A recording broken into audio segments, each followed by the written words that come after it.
All right, I'm on my way to an open house. I'm gonna see if my friend Amanda will show me this property and see what it's like to be a real estate agent that hosts an open house, because that's a video we've never even had on this channel before. All right, and here we are. This place is close to downtown Richmond, so let's check the place out.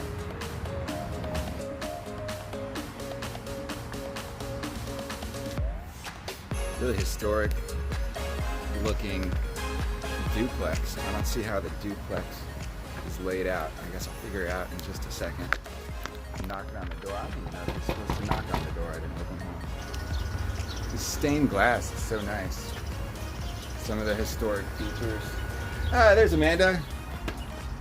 Hey, Ethan. Hey, how's it going? Excellent. Welcome to our open house. Cool, I'm glad I made it. Yeah. Show me around. All right. Okay, Amanda, you have a really good Instagram channel. I enjoy watching your videos. You have a passion for it. You really give people content they can follow every day. Some of it is general, some of it is specifically about the properties. What is it like just as maybe a new real estate agent to do an open house?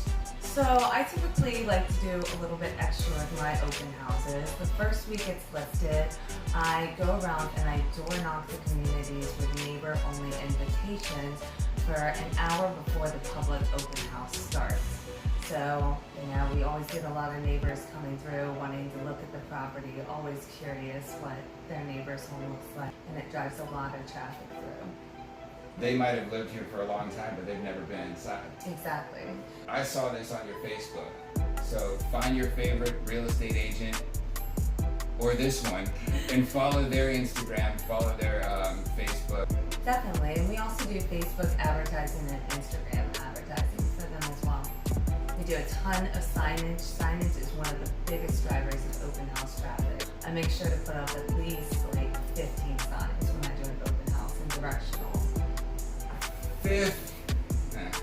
15 signs. Well, I saw the signs and that really helped out. Comforting. One more question that's more nitty gritty. So all the things that might have to be done to an older property, when does the buyer know like what they really need? So that normally comes, you can kind of see some things when you're walking through the home, but you really find out once it goes under contract during the inspection period. The inspector's going to go through, test absolutely everything, check the age of the major systems, test all the electrical, plumbing, and then you'll find out all the details.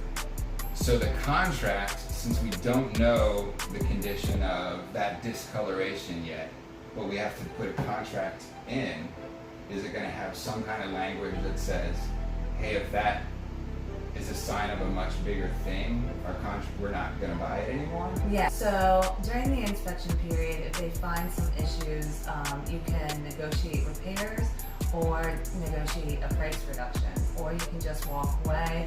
Hey, that's more than we bargained for, we're not willing to do with that, and part ways. That answers a lot of questions. Well, thank you so much. Yeah, thank you. I'm glad you stopped by. Come check it out. It's 2227 Idlewood Avenue in Richmond. If you have any questions, please feel free to hit me up. I'll see you soon.